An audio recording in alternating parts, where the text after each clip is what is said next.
Okay, and let me know if you guys can see the PowerPoint slide up on the screen. And since I'm sharing my screen, I actually can't see the chat. So Jess, I don't know if you can turn on your mic and just let me know if you guys can see it. I see nothing, but I see the chat. Okay.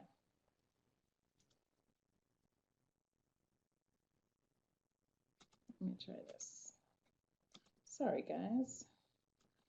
It's new. They call this, when I've gone to meetings, they call it the technology tax.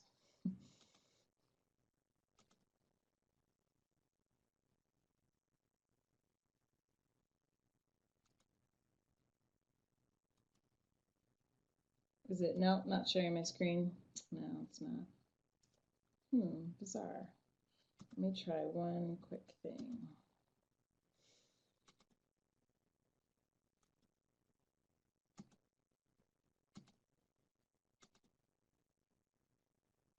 I'm going to try to re-upload the file. So I know a few of you have asked, we had some issues with test out last term. Well, I shouldn't say last term. In general, we've had some issues with test out. Some of them are hardware issues. And I don't want to get in the weeds about that because, frankly, in the very short term and the immediate term, there's not much we can do about it. If students don't have hardware that's very compatible with test out. But one of the other issues that I noticed in my own teaching of this course, and I've seen come up in the course evaluations from students and things that you've all brought to my attention, is that sometimes students also have a problem navigating test out even once they get in. So one of the new support resources that we have for students is a video just with really basic navigation, how to get to the main areas that they need to get to. So I have that link in here for all. I'm not going to play it for you. It's pretty basic, but I'm going to be sending this out. So you all have a copy of it with the link to that video and you can share with students. So basically it shows them, I want to say it's definitely under 10 minutes, probably between 5 and 10 minutes. And it shows them where to go to their reading. Most of it's not really reading, it's videos that they watch. And then where to access their quizzes, because they're in two very different places, and I think that trips some students up too. Here we go. It's working better as a PDF. Linda, that's a great question. I will ask. I think it might be more of a production team question, but we can put it in as a ticket. I only just made it, and it was definitely too late to get in for this term, but we'll see if they can add that in. There is a video to help students get to know test out, but I've found that since it's not really specific to this class, and again, these students are taking IBT 100 because they don't have, in general, they don't have a lot of tech experience. We obviously are going to have a few students that can like run circles around us when it comes to Excel or things like that. At least that was my experience. I had a few high flyers, but for the most part, they're not very tech savvy. So if the video doesn't show them where exactly they click for this course, it's not terribly helpful. So the video that I created does show them that it's course specific. All right, so that's the first student support resource we've got to share for this term. I've also created, it's very rudimentary, I really hope to build on it, I welcome your help on that, is an IT 100 YouTube playlist. This is student facing. You are free to share the entire playlist with students. You are free to just look at it, see what options there are that I've got posted and that I'll continue to post, and share which ones you find appropriate. Right now, we just have the navigation video and 3 Excel videos that I created. They're very basic Excel videos showing them how to do a handful of things related to what they're going to need to do for their second milestone. You might not like the way that I describe how to do things, and that's perfectly fine. So you might choose to watch the video and say, you know what, I don't really want to show my students how to do it that way. I won't share them with this video, but I'll share them this video. I'm not planning right now to try and post this in your classes or anything, because that aspect of it I think is a little bit more personal in terms of how you want to teach this material.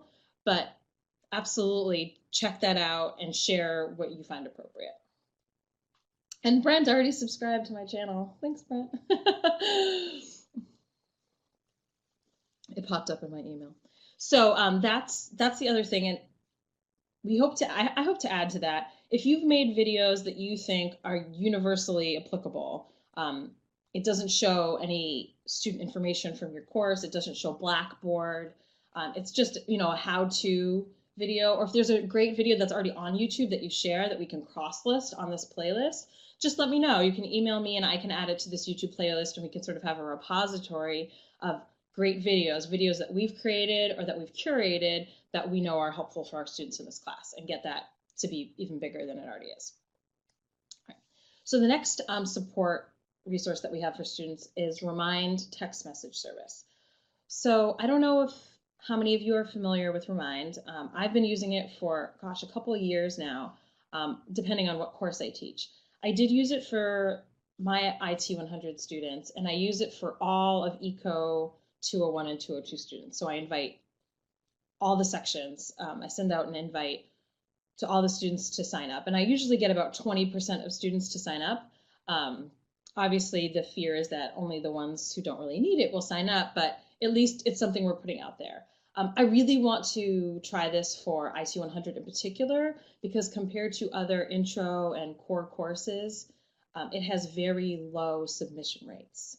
So if it's just a matter of students like, oh my gosh, I forgot that I had to do my test out, or I've been putting it off, and then shoot, it's Monday morning and I'm submitting it late or whatever, hopefully this is something we can try in addition to some of these other things that we're trying to increase those submission rates, because they are so low, even compared to other 100 level courses.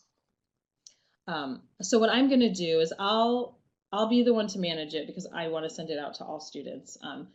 And all it is, just so that you know it, and you can sign up for it too, I can send out the link, is the students will follow the link and they enter their phone number. I don't see their phone number, but I just post messages like I would sort of in an announcement in Blackboard, but I go to the Remind website and I'll post something. It has to be less than 240 characters.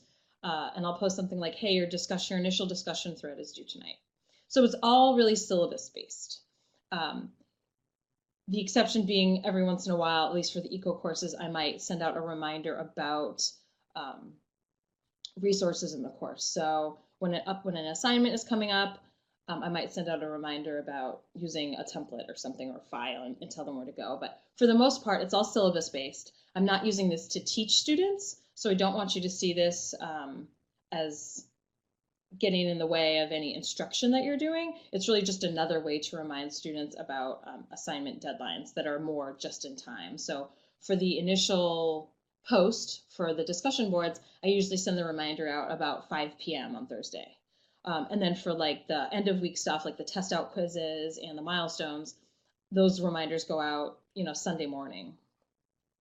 And maybe the milestones, to give students a bit more time, I might send those out on Saturday afternoon. So it's all stuff they already know. So if students don't sign up for it, they're not missing anything, any information that they're not getting that all these other students are getting. It's really just a repeat of the syllabus. All right, and upcoming support resources that I'd like to see added and we'll be working on is a Milestone 1 video. Again, this isn't really to teach them how to use Word. So our Milestone 1 is a Word document. This is more about understanding where to go to get the things you need to do the assignment. So I made one for my own course, but it showed Blackboard, and it needs to be updated. So I don't have it yet, but I think that would help, because there's a lot of confusion. Students don't understand that they're supposed to use the content that's already provided, or they don't know where to get the content. So the aim of this is to make that clearer. All right, so Steve's got a question.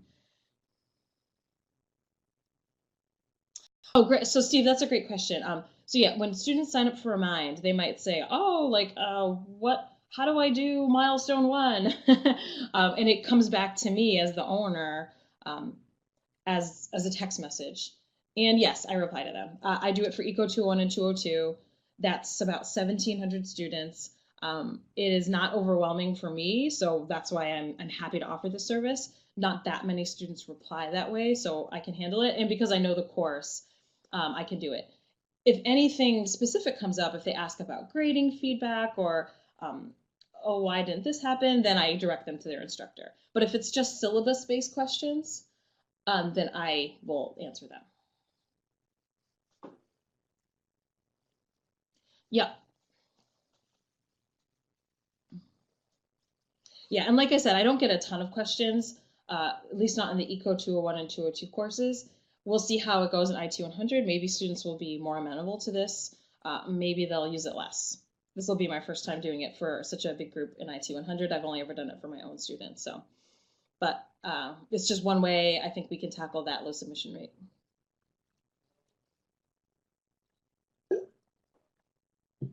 All right, and the only other upcoming support resources are ideas that you guys have. So Jess and I certainly welcome your ideas about things we can do to support students.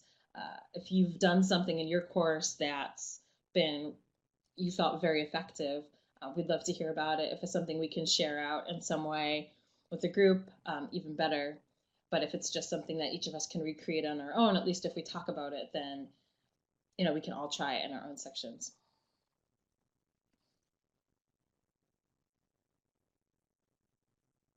All right, looks like Nick is typing. Thanks, Nick.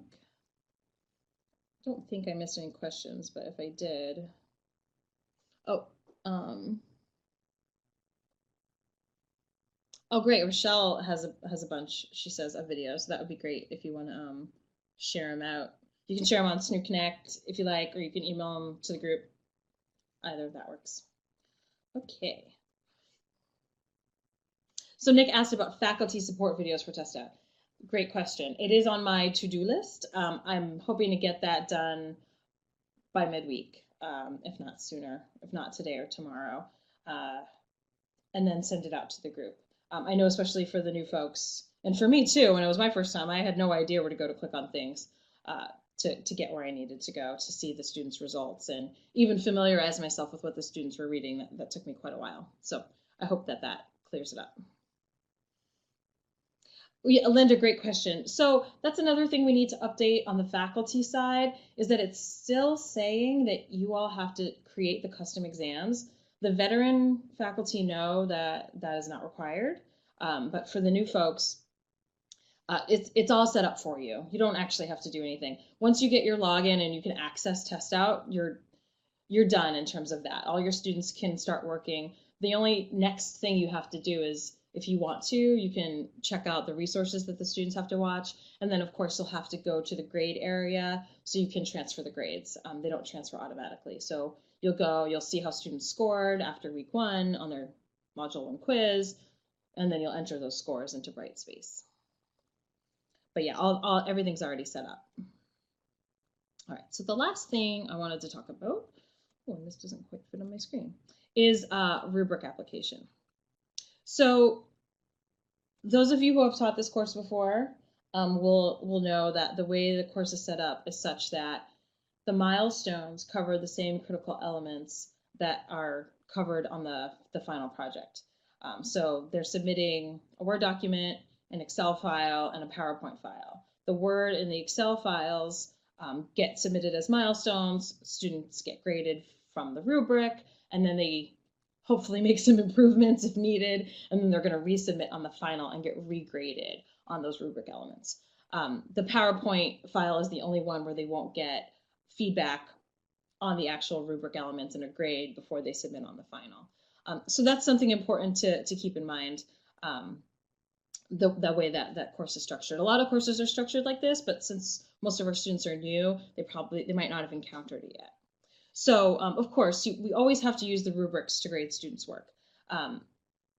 This generally isn't a problem, but just a reminder that these students are new, so we want to make sure that they fall into this expectation of my feedback is going to be based on the rubric, and that this is how I'm going to be scored, and so I better read the rubric so I understand how I'm going to be scored and can meet those requirements when I do my work.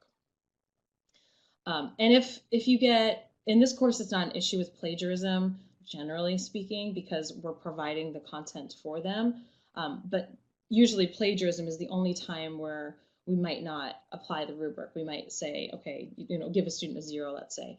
But every once in a while, we'll have a student submit really poor work, which is always unfortunate. But we don't want to just grade them without the rubric and say this was really bad. We can always give them the opportunity to resubmit, but when we grade them, we always need to use the rubric. And even poor work can earn some points, so we want to give them that benefit of the doubt. As I've mentioned a couple times already, a lot of these students are new. I noticed when I was reading the student evaluations that so many of them were surprised that there were assignments due on Thursday. So that's our discussion boards, which is true in all of our classes. So if they're very surprised by this, that indicates to me that this might be their first term with us. So it's a 100-level course. These are gateway students. They're often very new to SNU. They might have been out of college for a while. So we really want to use care when we give them feedback, especially when it comes to things like using technology, which is the goal of this course. Students can get very defensive or feel down on themselves if they don't think they're doing it right. I know I face this with my own kids when I try to teach them something new. So it's, we want them to grow and to improve, but it's important how we choose our words. So please do keep that in mind. When we're using the rubrics, make sure that you read the descriptor for each performance level really carefully. Like I said, even students who submit poor work can earn some points for things. They, with the Excel stuff, I know we see a lot of trouble with creating the graphs, but maybe they entered the data into the table correctly, so they can earn some points for that. So this isn't just about trying to pass students who don't know how to do the work. Well, let's get them as many points as they can so they can pass. I don't want it to seem like that's the purpose here, but more say, okay, these are what you were able to accomplish. And it's showing that you're using the rubric appropriately. And they're seeing, okay, this is what I can do. These are the gaps. So this is what I need to learn, what I need to practice. So when we read those descriptors carefully and apply them in that way, it gives us something positive to say. You might not have been able to do X, Y, and Z, but you did this one thing right. So that helps from all the news being discouraging, especially when we see work that's not really up to par. The other thing that's really important here and can avoid some difficult conversations in week 8 is explaining the point structure. So there are some elements on the milestones where you can improve your work to earn exemplary on the final draft of the project. So for you as instructors, especially those who are new, you'll want to compare what those rubrics look like to see the areas where improvements can be made. But you'll also want to explain to students that jump too in the grading scale. So they can say, okay, well, I got full credit on my milestone, but I didn't get full credit for the same stuff on my final project. Why not? It's like, oh, well, you didn't actually reach the exemplary, which wasn't part of your milestone, but is part of the expectation for your final project. So alerting them to that. It's not all elements have an exemplary performance level on the final draft, just some of them do, but just make them aware of that, and so they can do, a little side-by-side comparison. And last but not least, this one I find really helpful in this course. Use the critical elements as teaching tools. So if you go through the 3 different assignments, the Word file that they have to create, the Excel file, and the PowerPoint file, you'll see what they're expected to do, and that can help you create some learning resources, whether it's a video you find on YouTube, whether it's an example you create yourself, whatever. And a lot of you are already doing this, so I'm just sort of reiterating some leading practices here, but it will help you know what to focus on instead of you might want to educate them about other things to do in Excel that they don't have to do on their project, for instance. But at the very least, we know that these are the bare minimum for us to focus on before we move on to some of the bigger stuff that they might not get graded on their final project. So creating a graph, for instance, is something we know that they need to practice for their final project. Whereas, doing a VLOOKUP is sort of like cherry on top, stuff you might want to save for your more savvy students type of situation. All right, any questions on rubrics for this class?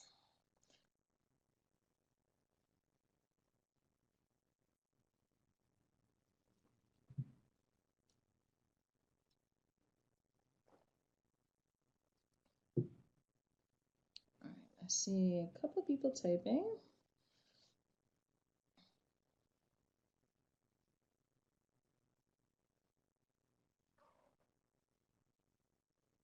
And I know that the grading environment will feel different in Brightspace.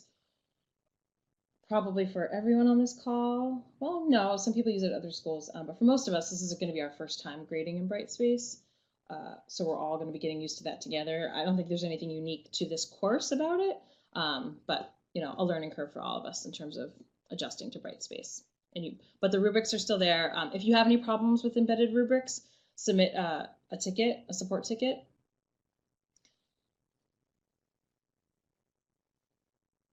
Oh, great. Thank you, Dave. I did not realize that Smart Thinking actually they had something specific for the Office suite, so that's great to know. All right, and that's all I got for you. So we're at 2 o'clock. Like I said, I can hang out. Obviously, I'm happy to take any of your questions if you want me to live demo anything, although my screen share wasn't working properly, but I try again.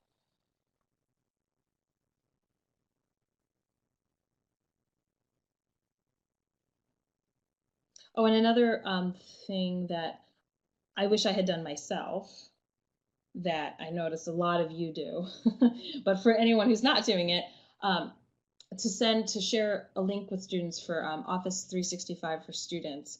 Um, it's just a way for them to get Office for free. Not a lot. I had a couple of students who just did not have Office, and I'm not sure if they just didn't realize that they needed it for this course, or if they thought they could use the online version, and then that caused some problems. But as students, they can download it properly for free. So a good thing just to remind them all of at the beginning before they get too deep in the course.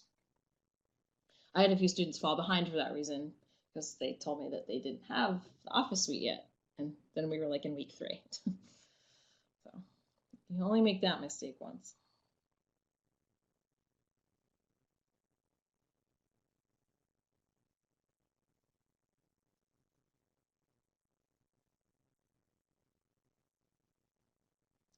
Oh, that's great, AJ. Yeah, I mean, I find the help desk, our tech support, so great. I mean, they've never steered me wrong. And I know with the test out issues that sometimes students get frustrated because they have to call the help desk a lot. Still have them keep doing it. You know, especially at the beginning of the term, the help desk can offer a lot of troubleshooting suggestions. In the end, I think there's always going to be some portion of students who might, they might be working on like a Chromebook or something. I think that's what we've heard. Their hardware just isn't fast enough, isn't strong enough to do the test out simulation. But there are other things that can make it perform better. Like closing out other things on the computer or just making sure they've got the right browser and things like that. So the help desk can troubleshoot to some extent and make it work better for folks. Yeah, it is, Jesse. It's awesome when it works. Um, it's so great that they have this sort of like sandbox environment to play with this stuff in, um, and can see if they've done things correctly or not. And that's the feedback we got in the student evaluations. I read through all the student evaluations for I think it was term 1 or term 6, and for those, a lot of students really love Test It Out. I imagine those are the students who don't have any glitches. So um, if we can solve that problem, then I think the experience will be a lot better.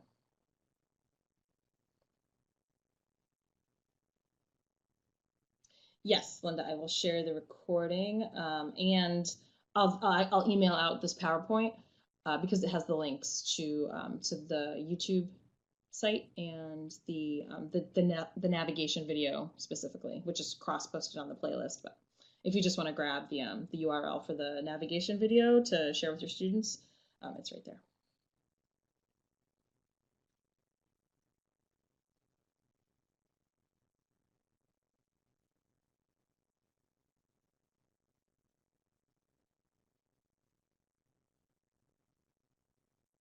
Oh, thanks, AJ. What's that specific video on? Just for the rest of the group to know if they're grabbing it. Oh, thank you. Awesome. I'm going to click on that and grab it too, just so I can, is that a YouTube video it looks like?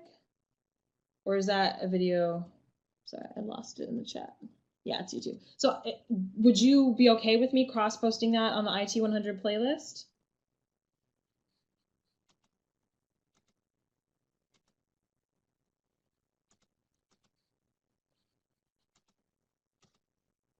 Awesome, thank you.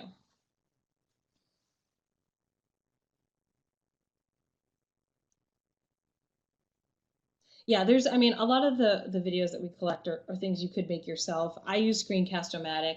I know, there's lots of screen capture type softwares out there that you can use to make your own videos. That one's free, up to 15 minutes. I don't really want my videos to be much longer than 15 minutes, so that works for me. But anything that we have in the IT 100 playlist that you're like, well, this is okay, but it's not perfect, feel free to recreate your own. So, again, this is just ideas, and we're not going to place this in the course as the resources for the course. So these are student facing, but we want you to manage what you share with your students as you see fit and take, have ownership of that.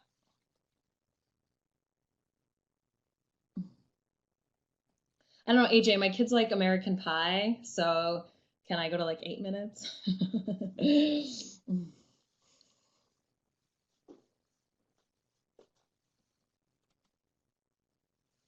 I do. It's like my 5-year-old's favorite song now. And then they ask me what whiskey and rye is.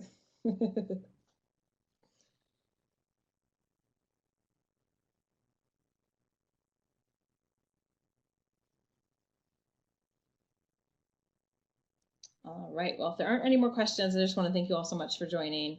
And I will be emailing this out right after we get off the call. Well, I'll email out the file, PowerPoint file that I'm sharing right now. It'll take a little bit for me to get this video downloaded and then uploaded to YouTube so I can share the link with you guys. So expect 2 emails from me within the afternoon.